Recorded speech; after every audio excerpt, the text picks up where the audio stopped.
श्रीमद् भागवत कथा को भगवान श्री हरि का साक्षात स्वरूप मानते हुए परम पूज्य अनंत श्री विभूषित जगत गुरु निम्बार्काचार्य श्री मुकुंद देवाचार्य पीठाधीश्वर श्री राधे श्याम शरण देवाचार्य जी ने भगवान श्री कृष्ण की लीला स्थली श्रीधाम वृंदावन के मिथिला कुंज में विश्व का पहला श्रीमद् भागवत मंदिर बनाने का संकल्प लिया, क्योंकि द्वापर युग में स्वयं भगवान श्री कृष्ण ने कहा है कि कलयुग में श्रीमद् भागवत कथा ही मेरा साक्षात स्वरूप है।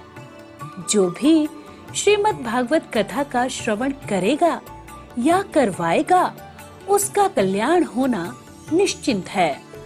इसीलिए परम पूज्य महामंडलेश्वर श्री किशोरी शरण जी के अनुसार भगवान श्री कृष्ण की दिव्य वाणी का अनुसरण करते हुए प्रातः स्मरणीय पूज्य गुरुदेव जी ने श्रीमद् भागवत मंदिर बनवाने का निश्चय किया। विश्व में पहली बार बनने जा रहे इस श्रीमद् भागवत मंदिर की दीवारों पर श्रीमद् भागवत कथा के 18,000 श्लोकों का शिलालेख किया जाएगा। आप भी अपने नाम से, परिवार के नाम से, पूर्वजों के नाम से श्रीमद् भागवत मंदिर में श्लोक अंकित करवा सकते हैं। एक ईंट की सेवा 1100 रुपए, एक श्लोक की सेवा 5100 रुपए, 2 श्लोक की सेवा 11,000 रुपए, 5 श्लोक की सेवा 25,500 रुपए। यही नहीं, परम पूज्य अनंत श्री विभूषित जगत गुरु निम्बार्काचार्य श्री मुकुंद देवाचार्य पीठाधीश्वर श्री राधे श्याम शरण देवाचार्य जी और महाराज श्री के कृपा पात्र शिष्य परम पूज्य महामंडलेश्वर किशोरी शरण जी के पावन सानिध्य में यहाँ अखंड श्री युगल नाम महामंत्र हरि नाम संकीर्तन 30 वर्षों से लगातार 24 घंटे चल रहा है। आप अपने नाम से या अपने पूर्वजों के नाम से यहाँ अपने बच्चे के जन्मोत्सव एवं शादी की सालगिरह के उपलक्ष्य में संकीर्तन करा सकते हैं।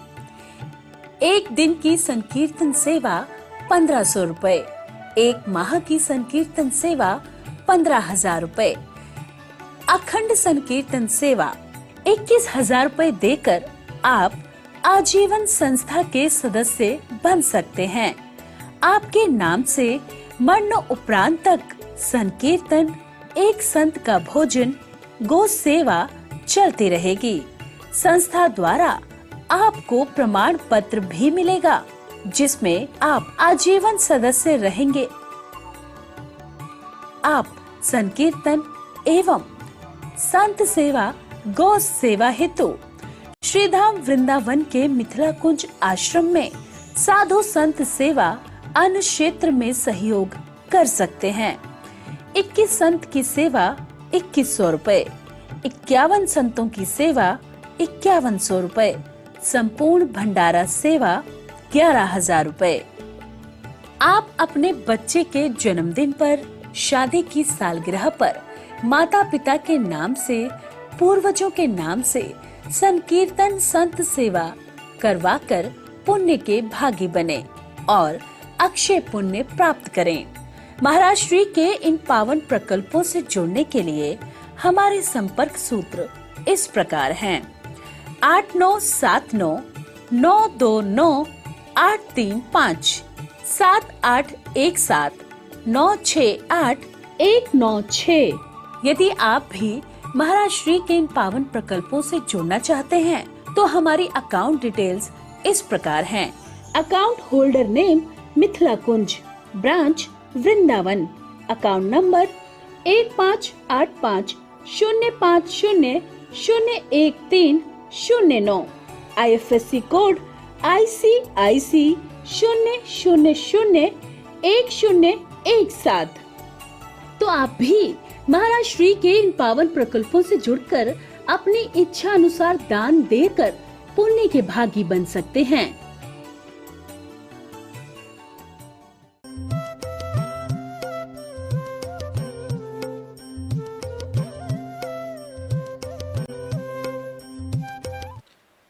श्री वृंदावन बिहारी लाल की जय।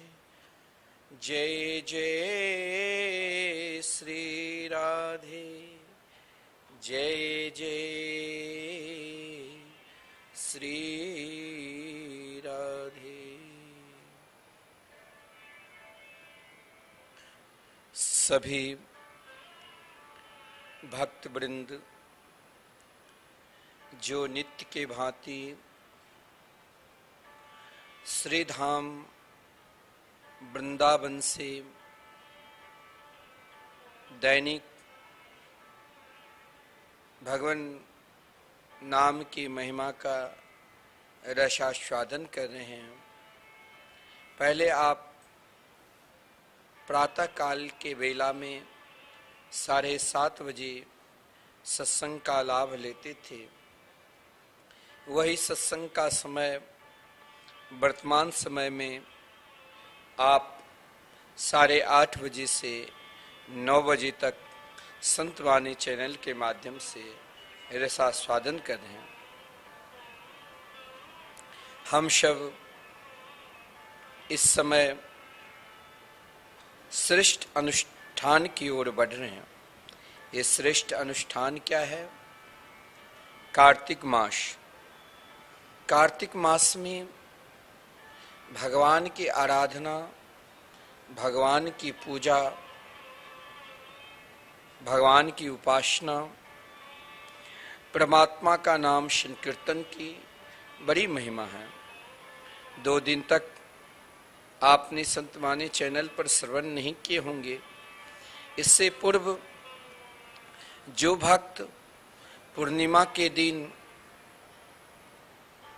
श्री धाम वृंदावन में संकीर्तन कराए और लगातार कार्तिक मास में संकल्प ले रहे हैं,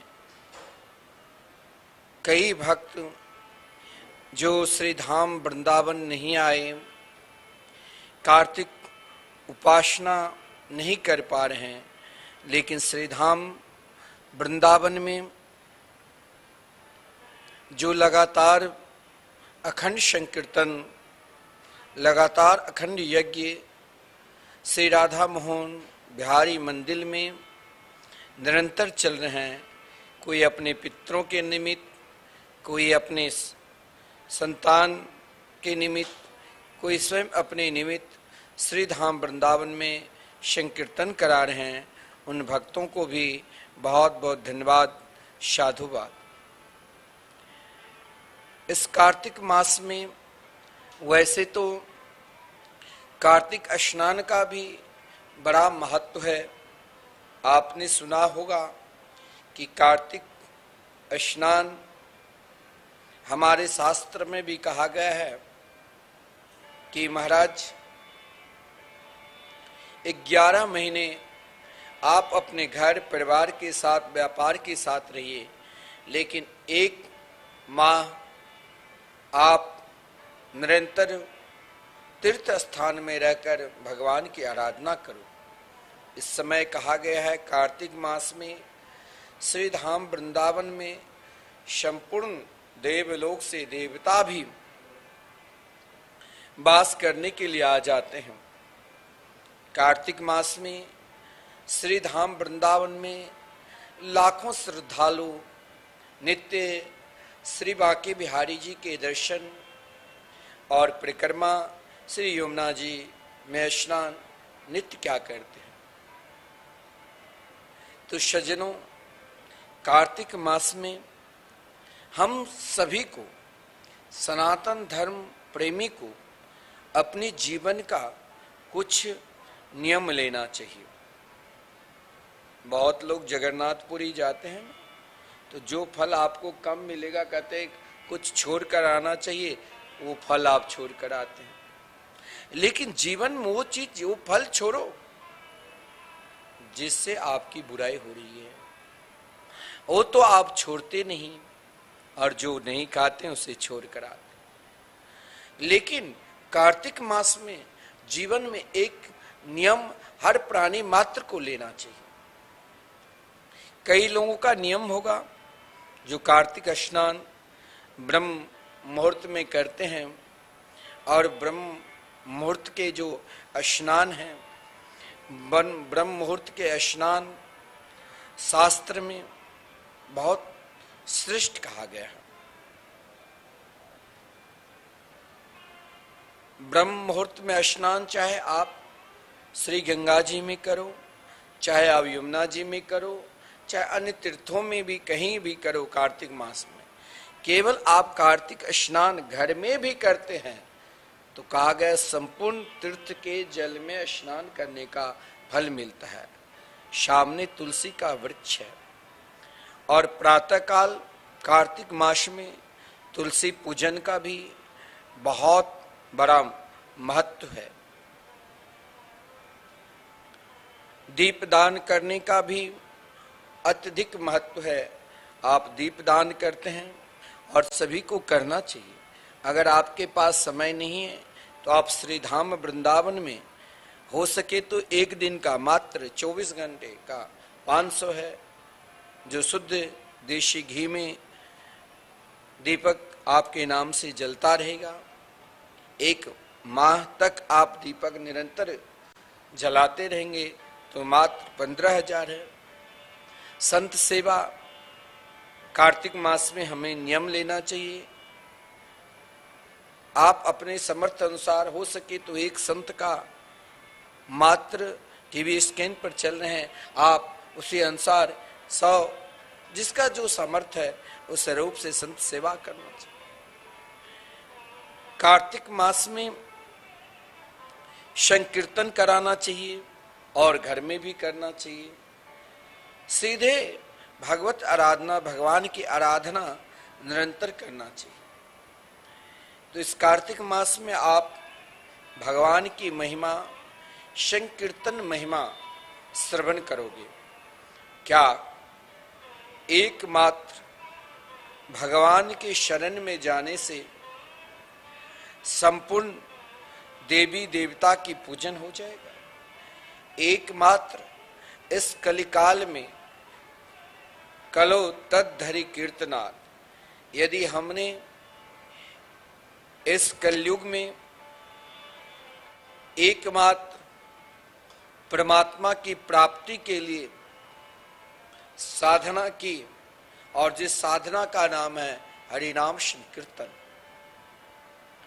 साधना में महाराजा इस प्रकार सुख है जो आज देखो देश विदेश के लोग श्री धाम वृंदावन में आकर निरंतर हरिनाम संकीर्तन करते रहते हैं। और संपूर्ण एक सज्जन ने हमसे कहा आप 18 पुराणों की कथा कार्तिक मास में हमें श्रवण करा देंगे। मैंने कहा महाराज एक पुराण के भी पूर्ण रूप से, क्योंकि प्रातःकाल 10 बजे से 1 बजे तक आप 1 माह तक श्रीमद् भागवत महापुराण की कथामृत का रसास्वादन कर रहे हो मिथिला कुंज यूट्यूब चैनल के माध्यम से। और संध्या के बेला में रात्रि 8:30 बजे आप भोजन करके चैन से बैठे हैं तो आपको सत्संग का आनंद लेना चाहिए, क्योंकि पुराणों का परम प्रयोजन है। मानव मात्र का परम प्रयोजन क्या है कि मानव मात्र को भगवत प्राप्ति हो। और इस कलिकाल में मैंने आपको विशेषकर कहा इस कार्तिक मास में आप भगवत प्राप्ति की साधना जरूर नियम ले लो। अन्य कोई नियम आपसे हो चाहे ना हो, लेकिन एक नियम आप जरूर रखना सके। आप जरूर कार्तिक मास में ये नियम जरूर रख लेना कि हो सके तो आप नित्य स्वयं हरिनाम संकीर्तन करो। नहीं समय है तो आप कम से कम एक दिन का दान संकीर्तन में, जो लगातार 30 वर्षों से संकीर्तन चल रहे हैं, क्या है मात्र 1500। जहां आप कभी भी वृंदावन धाम आओगे ना और जहां अखंड संकीर्तन, समुद्र के निकट जाओगे तो समुद्र की धारा प्रभावित होती रहती, तरंग उठती रहती, वो कभी बंद नहीं होता। इसी प्रकार यहाँ जो संकीर्तन चल रहे हैं ना, श्री राधा मोहन मंदिर में, मिथिला कुंज के प्रांगण में, आप जब कभी वृंदावन आओगे ना, अगर आप वृंदावन धाम में एक दिन का संकीर्तन कराएं, और वो आपने कार्तिक मास में नियम लिया, एक दिन का संकीर्तन कराने मात्र से संपूर्ण एक साल के फल मिलेगा। सज्जनों, मैं तो आपसे कहता हूं, अगर आप चाहते हो कि पूर्ण रूप से भगवत प्राप्ति हो, तो भगवत प्राप्ति की एक ही साधना है। वो कौन सी साधना? तो प्रभु के मंगलमय संकीर्तन। आप जब भी कभी वृंदावन आओगे ना, और ये जो वृंदावन में आपका आश्रम है, मिथिला कुंज के नाम से विख्यात है, श्री राधा मोहन मंदिर है, जहाँ सामने धर्मशाला है, जहाँ 1000 श्रोता एक साथ बैठकर श्रीमद् भागवत महापुराण की कथा श्रवण करते हैं, ऐसे हॉल है, जहाँ भारतवर्ष के कई वक्ता, कई संत आकर नित्य दैनिक सत्संग होता रहता है, जहाँ ठहरने के लिए भी भक्तों के लिए सुंदर व्यवस्था।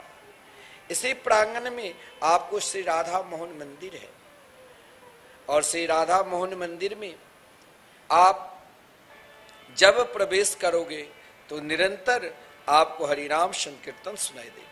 प्रभु के मंगलमय नाम संकीर्तन, महामंत्र संकीर्तन। आप परिक्रमा लगाओगे, बिल्कुल परिक्रमा मार्ग में आप निरंतर अटल वन में प्रवेश करोगे, आपको हरिनाम संकीर्तन, प्रभु के मंगलमय नाम संकीर्तन सुनाई देगी। जैसे आप समुद्र किनारे आज जाओ और एक वर्ष के बाद जाओ, यथावत आप समुद्र की तरंग को दर्शन करोगे, वैसे आप यदि श्री धाम वृंदावन में संकीर्तन कराते हैं तो यथावत आप जब भी आओगे आप वो संकीर्तन सुनाई ही देगी। निरंतर 24 घंटे यहाँ इस आश्रम में महाराज कभी कमरे भी नहीं मिलते हैं, इतने साधक वैष्णव जन आते रहते हैं कि ताकि हम संकीर्तन रात्रि भर, रात्रि के 10 बजे से लेकर 4 बजे तक माइक बंद रहता है, लेकिन संकीर्तन चलता ही रहता है। आप भोजन करो ना करो, लेकिन आपको भगवत प्राप्ति अगर चाहते हो कि हमें भगवत प्राप्ति हो, तो भगवत प्राप्ति के लिए एकमात्र साधना है हरि नाम संकीर्तन। हमारे शास्त्र में कहा गया है, इस कार्तिक मास में आपको एक नियम तो जरूर लेना चाहिए। क्या?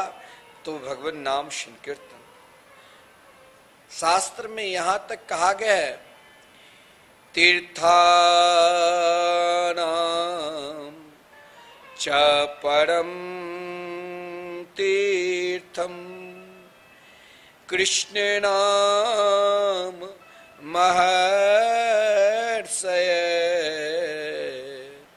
तीर्थी कुर्वन्तिम जगतिम गृहीतम कृष्ण नामे।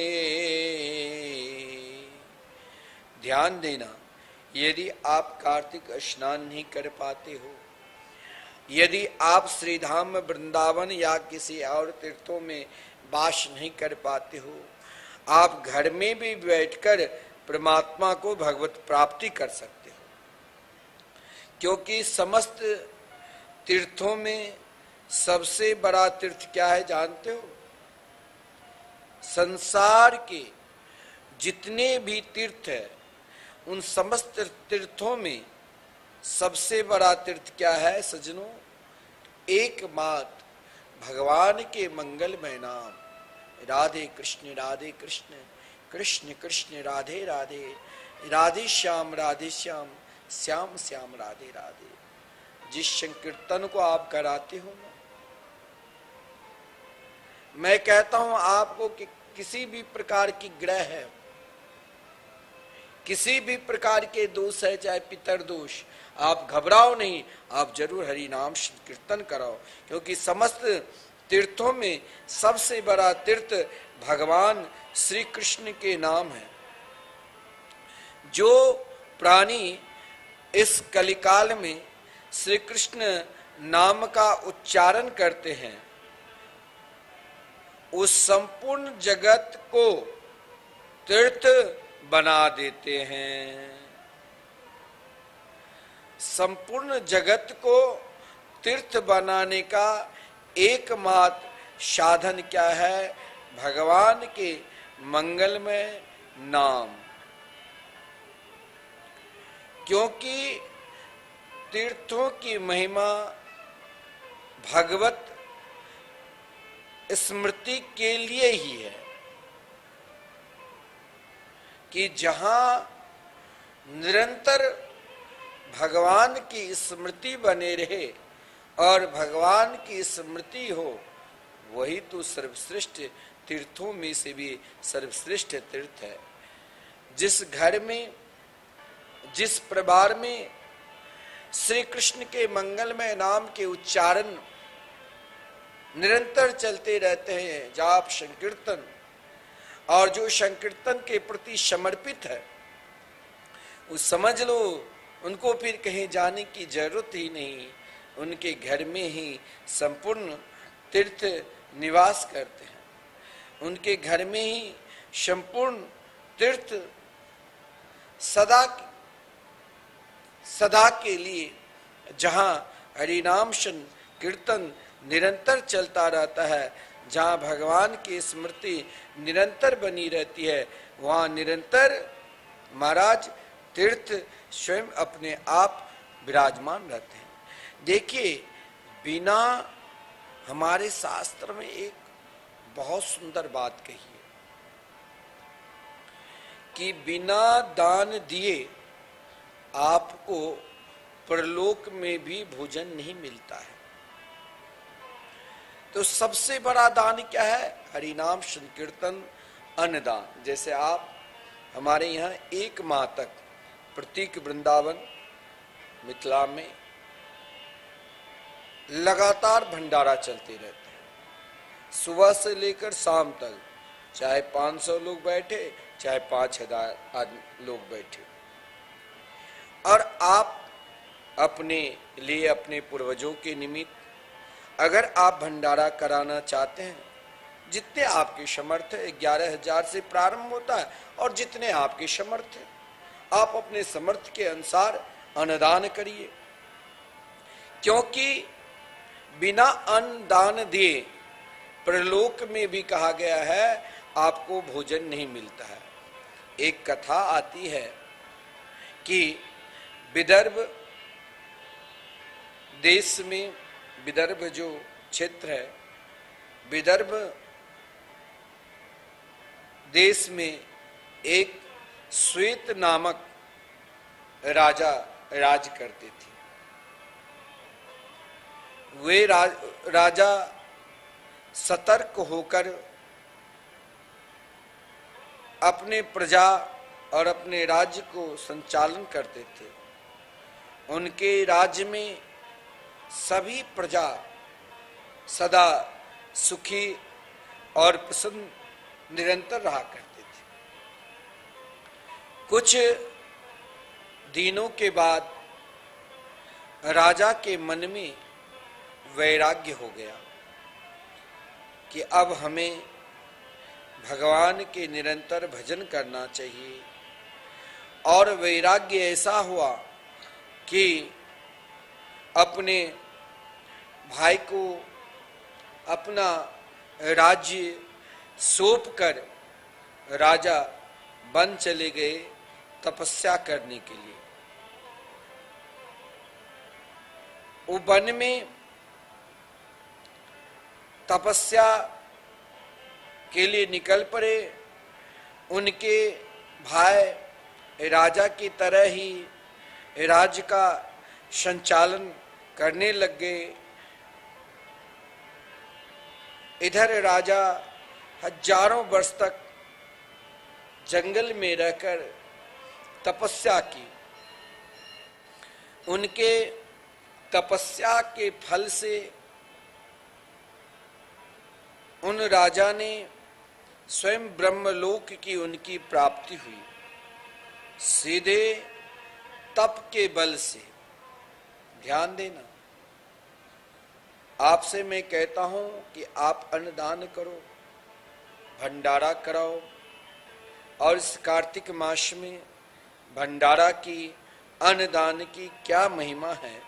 बिना दान दिए, दान आप जब तक नहीं करोगे, बिना अन्नदान दिए आपको परलोक में भी भोजन नहीं मिलता है। वो राजा हजारों वर्ष तक कठोर तप की, और उस तप के कारण सीधे ब्रह्मलोक की उनकी प्राप्ति हुई। जब ब्रह्मलोक की प्राप्ति हुई, ब्रह्मलोक में उन राजा को, ध्यान पूर्वक सुनना, सभी प्रकार के सुख सुविधा मिली। ऐसा कोई सुख सुविधा नहीं है, सारी सुख सुविधा उनको प्राप्त हुई, परंतु एक सुविधा नहीं मिली। क्यों? क्या नहीं मिली? उनको भोजन नहीं मिला। सारी सुख सुविधा रहने के बाद भी उनको एक सुविधा नहीं मिली, वो भोजन का वहां कोई प्रबंध था ही नहीं। वहां भोजन का कुछ प्रबंध था नहीं। भूख के मारे उन राजा की समस्त इंद्रियां विकल हो गई। वो राजा सीधे ब्रह्मा जी के पास गए। ब्रह्मा जी की आराधना के फलस्वरूप ब्रह्मा जी ने उन पे खुश थे, और उन राजा ने ब्रह्मा जी से पूछा, महाराज, इस लोक में हमें तो सारी सुख सुविधा मिली, परंतु मुझे भोजन क्यों नहीं मिल रहा है? इस लोक में भूख प्यास से रहित माना जाता है। ब्रह्मा जी ने कहा, फिर भी कर्म के विपाक से मैं भूख से सतत दुखी हूं, पीड़ित हो रहा हूं। तो ब्रह्मा जी ने कहा उस राजा को, हे राजन, हे वत्स, तुमने कहां से आए हो? बोले, मैं तो मृत्यु लोक से। ब्रह्मा जी ने कहा, वत्स, मृत्यु लोक में तुमने कुछ दान नहीं किया। मृत्यु लोक में तुमको मानव शरीर मिला, और ये मानव शरीर सज्जनों 84 लाख योनि में जब आप भटकते भटकते 2 अरब 98 करोड़ जन्म लोगे, मरोगे, तब ये मानव शरीर मिलेगा। और ब्रह्मा जी ने कहा, मृत्यु लोक में तुमने कुछ दान किया ही नहीं। और कौन सा दान? तुमने मृत्यु लोक में किसी को खिलाया ही नहीं। कभी तुमने नहीं भंडारा किया, नहीं संत सेवा की, नहीं दरिद्र नारायण सेवा की, नहीं गरीब की सेवा की। तुम केवल सारे सत्कर्म करने के बाद भी तुमने मृत्यु लोक में किसी को खिलाया नहीं।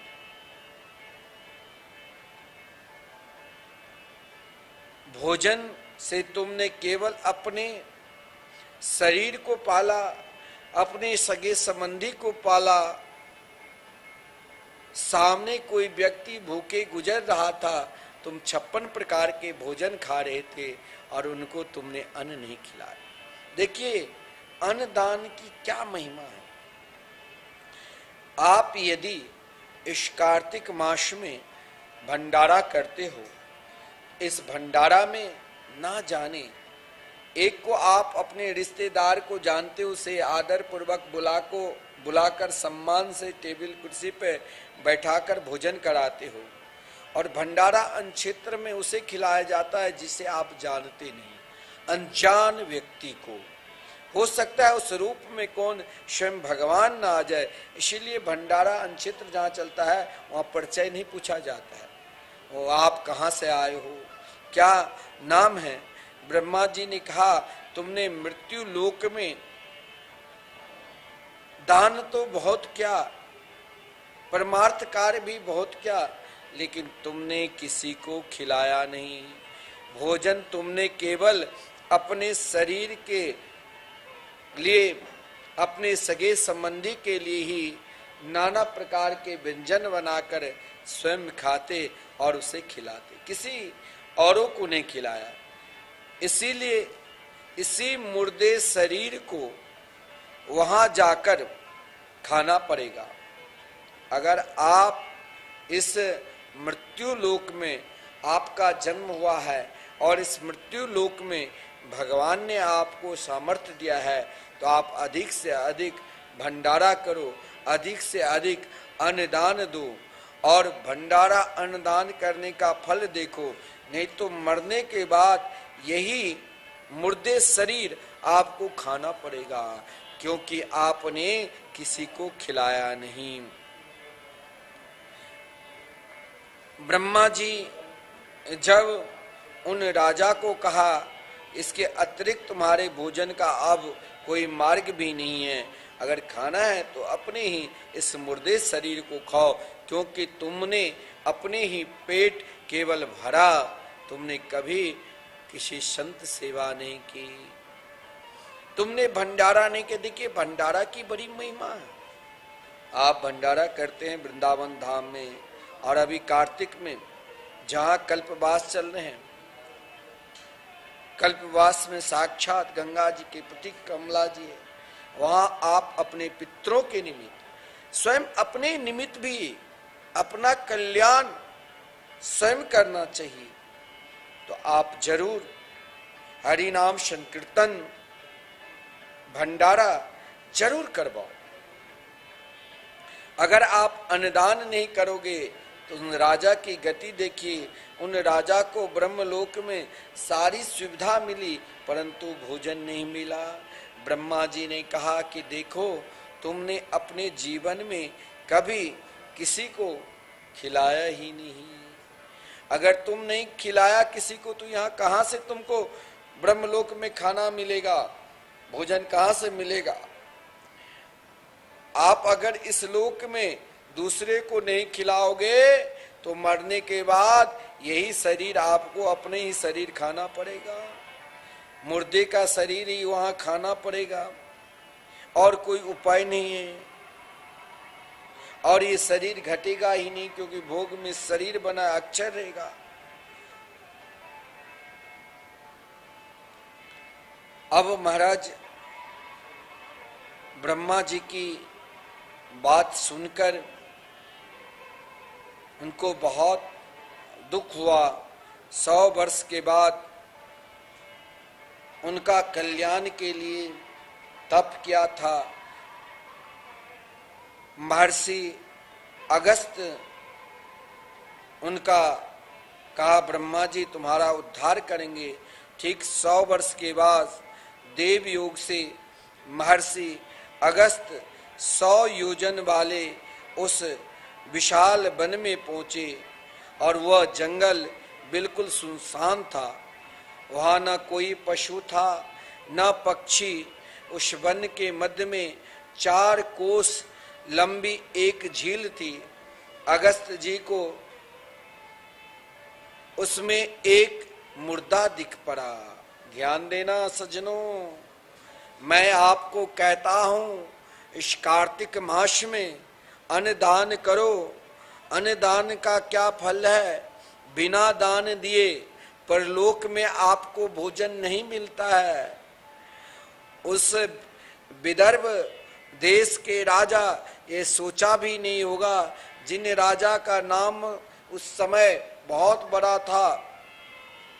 श्वेत नामक राजा ने जब तप के बल से कठोर तप किया, ब्रह्मलोक की प्राप्ति हुई, लेकिन वह अन्न नहीं मिला। वो भोजन से इतना बड़ा व्याकुल हुए, जो ब्रह्मा जी ने कहा कि बेटा यहाँ तुमको अपना शब ही खाना पड़ेगा। हाँ, तुमने जो तप किया तो ये सब को एक अक्षर बनकर रहेगा, अक्षय बनकर रहेगा, और इसको 100 वर्ष के बाद तुम्हारा कल्याण हुआ। 100 वर्ष तक अपना शरीर खाया। वो तो श्री अगस्त ऋषि 100 वर्ष के बाद देव योग से उस लोक में पहुंचे जहां 100 योजन वाले विशाल वन में वो अकेला भटक रहा था। वहां जंगल बिल्कुल सुनसान था वन। वहां न कोई उस वन में पशु रहता था, न पक्षी रहता था। उस वन में 4 कोस लंबी झील में कौन रहता था? वही मुर्दा। अगस्त्य जी ने उसमें एक झील में, विशाल झील में उस मुर्दा को देखा। उसने देखकर महर्षि सोचने लगे ये किसका शव है? ये यहाँ इस विशाल झील में, वन में ये सब इतने वर्षों से अकेला पड़ा हुआ है। ये सब किसका है? ये कैसे मर गया? इसी बीच आकाश में एक अद्भुत विमान उतरा। उस विमान में एक दिव्य पुरुष निकला और उस झील में स्नान कर वो पुरुष जो तप के फलस्वरूप ब्रह्म लोक को प्राप्त किया था, लेकिन वहां उसे अन्न नहीं मिला।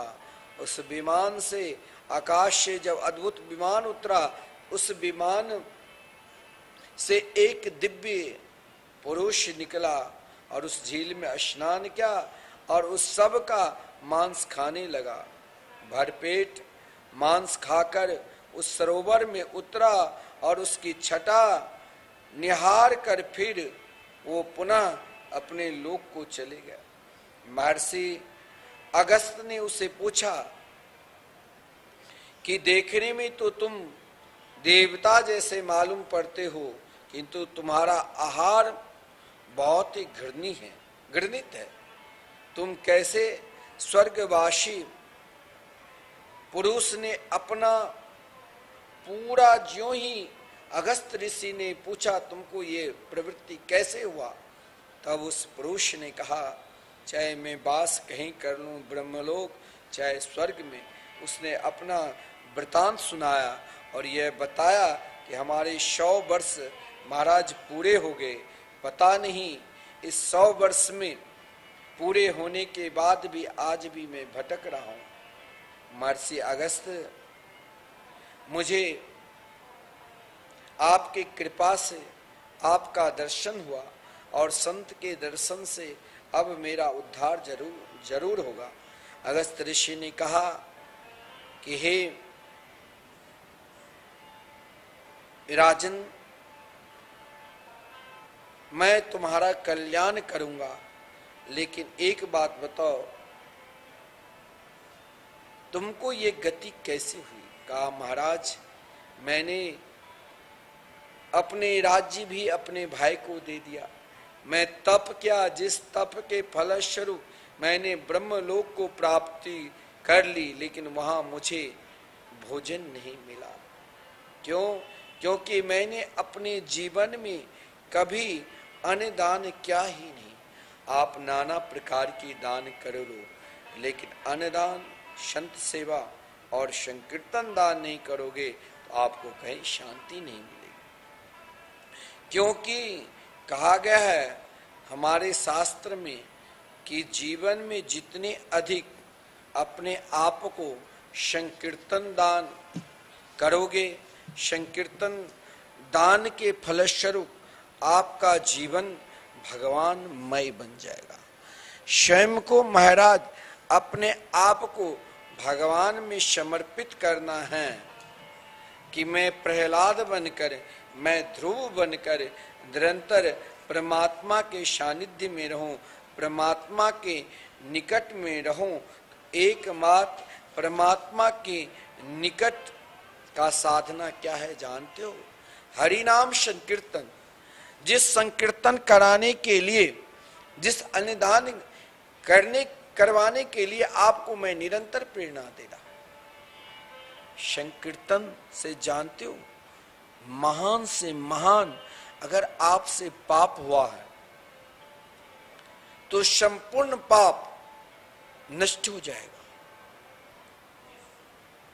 केवल संकीर्तन ही है, संकीर्तन में वो प्रभाव है जो जिस कलयुग में आप रह रहे हो, कलयुग को आप कहोगे नाना प्रकार के अवगुण है महाराज, ये हम क्या करेंगे, तो युग का धर्म है, इसीलिए परिवर्तन नहीं हो रहा। लेकिन स्वयं कलयुग की प्रतिज्ञा है, जो इस कलिकाल में हरिनाम संकीर्तन करते हैं उनके ऊपर मेरा प्रभाव तनिक नहीं होगा। कलयुग का प्रभाव अपने ऊपर नहीं आने देना चाहते हो तो हरिनाम संकीर्तन करो, निरंतर भगवान नाम संकीर्तन से अपने आप जुड़ जाओ, भगवान नाम संकीर्तन में समर्पित हो जाओ। और इस कार्तिक मास के पावन शुभ अवसर पर अपने जीवन का जो दैनिक नियम है, जीवन का जो सर्वश्रेष्ठ उपासना है, वो दो उपासना आप निरंतर करते रहना। क्या? हरि नाम संकीर्तन और अन्नदान। भगवत प्राप्ति का सर्वश्रेष्ठ साधना है। आप क्या हो यह भी मत देखो। मैं तो यहां तक कहता हूं, आपके घर परिवार में किसी के ऊपर कोई किसी भी प्रकार की ग्रह है, चाहे बच्चे, चाहे लड़का पे, चाहे लड़की पे, चाहे स्वयं आप पे, चाहे आपके ऊपर राहु की ग्रह है, चाहे आपके ऊपर शनि की ग्रह है, चाहे आपके ऊपर नाना प्रकार की ग्रह है, काल सर्प दोष है, तो आप घबराओ नहीं। आप केवल इस कार्तिक मास में संकल्प लो कि हमें श्रीधाम वृंदावन में संकीर्तन कराना है। मैं तो आपसे कहता हूं, आपको सामर्थ्य नहीं है तो कम से कम एक दिन का संकीर्तन और कम से कम 5 संत के भोजन कराओ। एक दिन का संकीर्तन का मात्र 1500। इतना ही नहीं, अगर सामर्थ्य है तो आपके घर में कभी किसी भी प्रकार के दोष ना आवे, ग्रह ना आवे, तो आप निरंतर श्रीधाम वृंदावन में संकीर्तन कराओ। कार्तिक मास में हर व्यक्ति चाहते हैं कि हम वृंदावन आकर परिक्रमा लगाए, और आप के हृदय में वृंदावन आने की लालसा है, इच्छा है, और स्वयं को धाम निष्ठ होने की भाव है। आप श्रीधाम वृंदावन में जो निरंतर सजनों 1-2 मास नहीं, 1-2 वर्ष नहीं, 30 वर्षों से निरंतर संकीर्तन चल रहे हैं, आप जरूर इस संकीर्तन रूपी गंगा में स्नान करो, डुबकी लगाओ, और अपने नाम से, अपने पितरों के नाम से, बच्चों के नाम से ऐसी व्यवस्था करो कि साल के 12 वर्ष में एक दिन मेरे नाम से निरंतर संकीर्तन श्रीधाम वृंदावन में 24 घंटे रहे। एक दिन हम किसी के साथ नहीं, भगवान के साथ, उनके मंगलमय नाम के साथ रहूं। इतना ही नहीं सज्जनों, जब तक आप जिंदा है तब तक आपके नाम से श्रीधाम वृंदावन में संकीर्तन चलता रहेगा, और मरणोपरांत भी, क्योंकि शरीर जो जन्म लिया मरना पड़ेगा ही, लेकिन आपके नाम से वृंदावन धाम में कभी संकीर्तन बंद नहीं होगा। आप यहाँ भी सुखी, और प्रलोक वृंदावन दिव्य गोलोक में भी आप आनंद लोगे, क्योंकि आप धाम अनिष्ठ है। जीवन में अवगुण है तब भी घबराओ नहीं। यहां तक कहा गया है, नाना प्रकार के अगर आपके अंदर अवगुण हैं, आप चाहते हो कि महाराज ये संपूर्ण अवगुण को मैं कैसे दूर करूं, आप जरूर श्रीधाम वृंदावन में संकीर्तन करो और स्वयं भगवान नाम जाप करो। क्योंकि भागवत और रामायण में सभी भक्ति जितने भी ग्रंथ है, भगवान के ही केवल नाम और गुणों का वर्णन है। आप किसी भी संतों के पास जाओ, किसी भी धर्म गुरुओं के पास जाओ, कहीं भी आप भगवान की चर्चा कथा सत्संग में जाओ, चाहे आप श्रीमद् भागवत महापुराण श्रवण करो, चाहे आप श्री रामचरितमानस श्रवण करो, चाहे आप 18 पुराणों में किसी भी ग्रंथों का श्रवण करो, संपूर्ण ग्रंथों में भगवान के केवल मंगलमय नाम और गुणों के कीर्तन से ही कहा गया है पापों का नाश होता है, और भगवत प्राप्ति का एकमात्र साधन बतलाई गई है। श्रीमद् भागवत महापुराण में तो स्पष्टतया कहा गया है, ब्रह्मा पितृहा गोधनो मातृहा चार्यहा गेवान स्वाद पुल कसको बापी शुद्धिरन यस्य कीर्तना। देखिए, भगवान नाम संकीर्तन चाहे ब्रह्म घाती हो, पितृघाती हो, माता पिता को बार बार कष्ट पहुंचाते हो, उसे पितृघाती कहा। गो घाती हो, गो माता के प्रति उनके हृदय में तनिक भी प्रेम श्रद्धा निष्ठा नहीं है। मातृघाती हो, गुरु घाती हो, ऐसे ऐसे जो महापाप है, इन महापापी को कहा गया है चंडाल की तरह। चाहे वो महापापी हो, चाहे चंडाल हो, चाहे वो मलिक स्वरूप का क्यों ना हो, यदि वो भगवान नाम के शरणागति को स्वीकार किया है और भगवान नाम के मंगल में नाम पर पूर्ण रूप से विश्वास है, तो उनका कल्याण होगा ही। क्योंकि जिस तरह सूर्य के प्रकाश, अभी रात्रि है ना, और इस समय सूर्य निकल जाए तो रात्रि दिखाई देगी। जैसे यहाँ प्रकाश है, प्रकाश में कहीं रात्रि दिखाई देती है। जैसे सूर्य की प्रकाश संपूर्ण अंधकार को, प्रचंड वायु बादल को छिन्न भिन्न कर देता है, उसी प्रकार जो भी प्राणी भगवान नाम संकीर्तन पर पूर्ण रूप से विश्वास करता है और भगवान नाम संकीर्तन करते हैं, नाम जाप करते हैं और संकीर्तन कराते हैं। क्योंकि आप जब संकीर्तन कराओगे, आपके द्वारा संकीर्तन, आप श्री धाम वृंदावन में इच्छा प्रकट की कि हमें एक दिन का संकीर्तन कराना है। एक दिन का संकीर्तन का व्यय मात्र 1500 है। आप संकीर्तन कराते हैं ना, तो आपके द्वारा संकीर्तन से ना जाने सजीव और निर्जीव जीव मात्र का, जो जीव उठ नहीं सकते हैं, बोल नहीं सकते हैं, लेकिन उनका भी कल्याण हरि नाम संकीर्तन से हो जाता है। केवल भगवान नाम से ही संपूर्ण पापों का निसंदेह विध्वंस हो जाता है। कहा गया है कि परमात्मा से स्वयं भाई जो है ना, डर है ना, वो भी डर खाता है, डरता रहता है।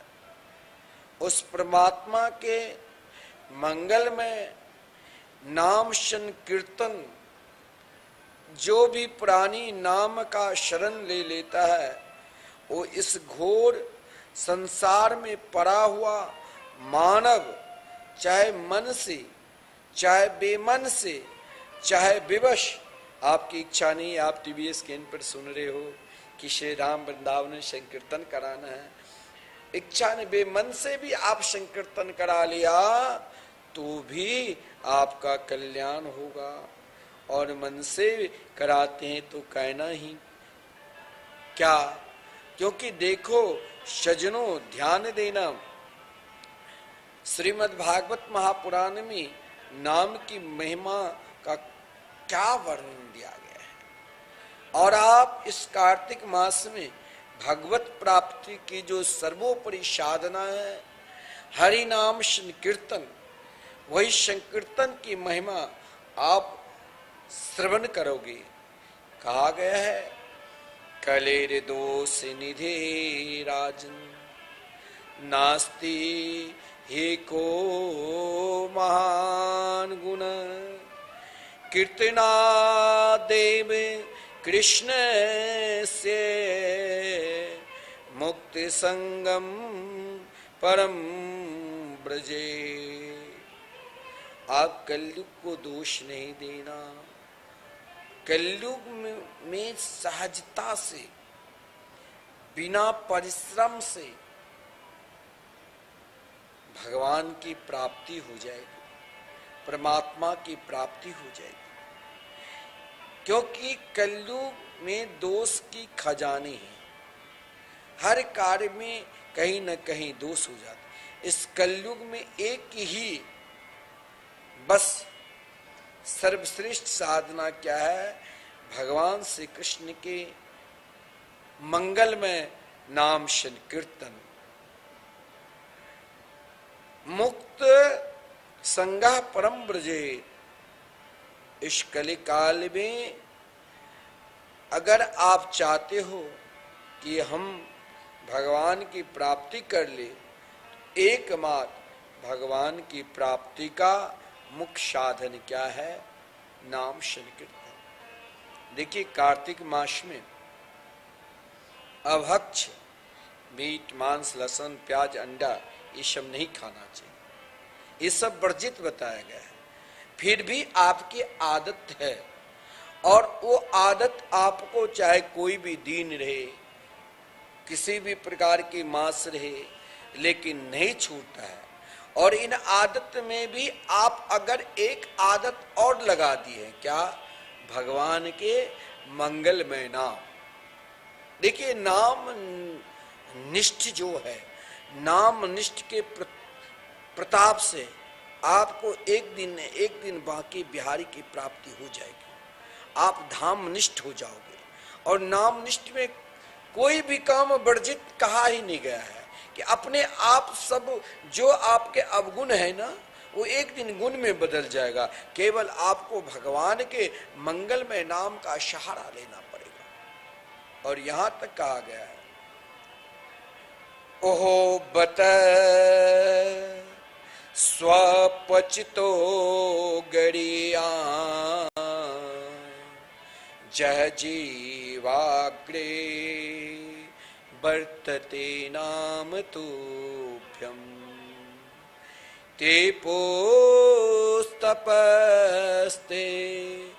जोबो सस्नुनार्या ब्रह्माणुचूरिणा गृह्णन्ति ते। देखिए कितना सहज है। कार्तिक मास में कार्तिक के महात्मा आप श्रवण करोगे तो लिखा है कि लक्ष्मी की प्राप्ति करता है। तो इस मास में कुछ नियम भी कहा गया है। कहीं लिखा है बैगन भी मत खाओ, कहीं लिखा है मीट, मांस, लहसुन, प्याज, अंडा कुछ ना लो। लेकिन आपकी आदत है, आप सब्जी बनाते हो तो बिना प्याज की सब्जी खाते ही नहीं। परंतु आप यदि भगवान नाम संकीर्तन करते हो तो दोष आपके ऊपर प्रभाव नहीं आएगा। अगर आप भगवान नाम संकीर्तन कराते हो तो उस दोष का आपके ऊपर प्रभाव नहीं आएगा। क्योंकि ओह बता स्वपचतोपि गरियान।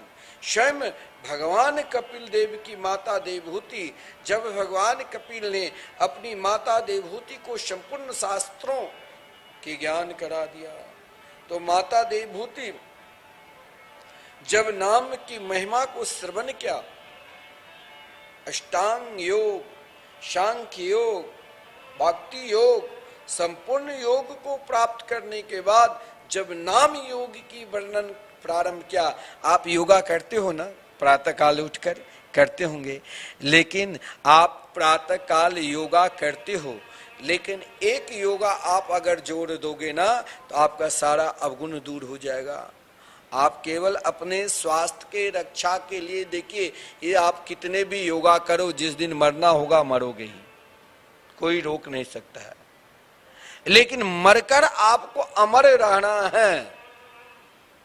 कोरोना काल में ना जाने किसी के माता, किसी के पिता, किसी के भाई, किसी के सगे संबंधी, बहुत लोग योगा भी करते थे। एक व्यक्ति 4-4 घंटे योगा कर रहे थे और महाराज एकाएक श्वास बंद हो गया, पहुंच गया। रोज घंटों घंटों योगा। लेकिन एक योगा से आपने अगर संबंध जोड़ लिया ना, तो योगा क्या करेगा जानते हो? आपका जीवन बदल देगा। वो कौन सा योग है? नाम योग, संकीर्तन योग, हरि नाम संकीर्तन योग। और कहा गया है कि आश्चर्य आश्चर्य की बात है, ओ बता स्वपचतोपी गड़ियान, जिसकी जीवा पर भगवान के मंगल में नाम निकलता है, वो व्यक्ति परम पवित्र है। चाहे वो चंडाल की तरह क्यों न है, चाहे उसके अंदर नाना प्रकार के अवगुण क्यों न है, यदि वो भगवान के मंगल में नाम कीर्तन करते हैं तो पुरुष को श्रेष्ठ कहा गया। आप सभी व्रत का पालन करते हो, सभी नियम का पालन करते हो, आप कार्तिक मास के हर नियम का पालन कर रहे हो, लेकिन आप भगवान के नाम नहीं ले रहे हो, तो उसे श्रेष्ठ नहीं कहा गया है। अब आप ही बताओ, मैं आपसे किसी भी प्रकार के कोई छोड़ने के लिए तो नहीं कहता हूं, केवल एक से जोड़ो, एक योगा करो। क्या? नाम संकीर्तन योग। क्योंकि इस कली काल में स्पष्ट कहा गया है कि यत् फलम नास्ति तपसा न योगे न समाधि न तत्फलम लभते सम्यक कलो केशव कीर्तना।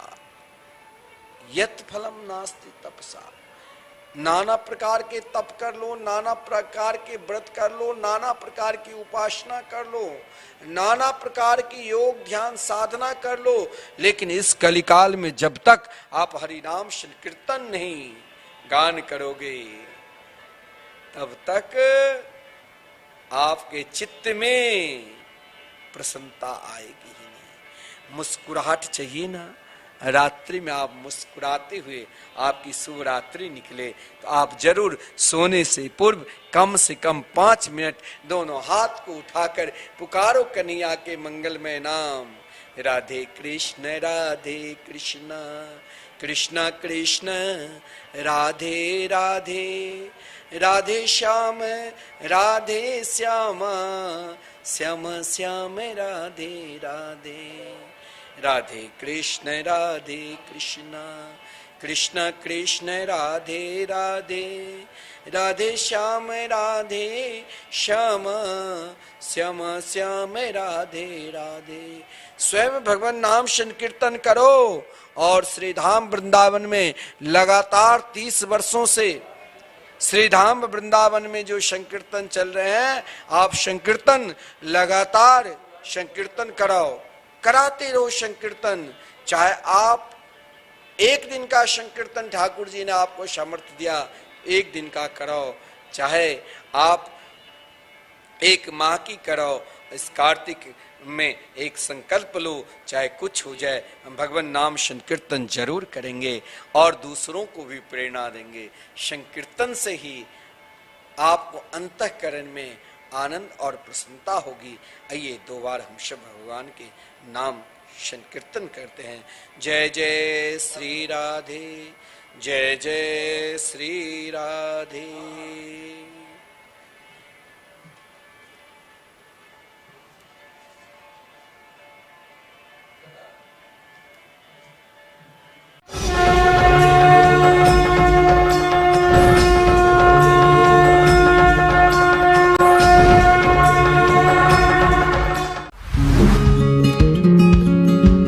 अपने प्रिय संतवाणी चैनल की एंड्रॉयड एप्लीकेशन आज ही गूगल प्ले स्टोर से डाउनलोड करें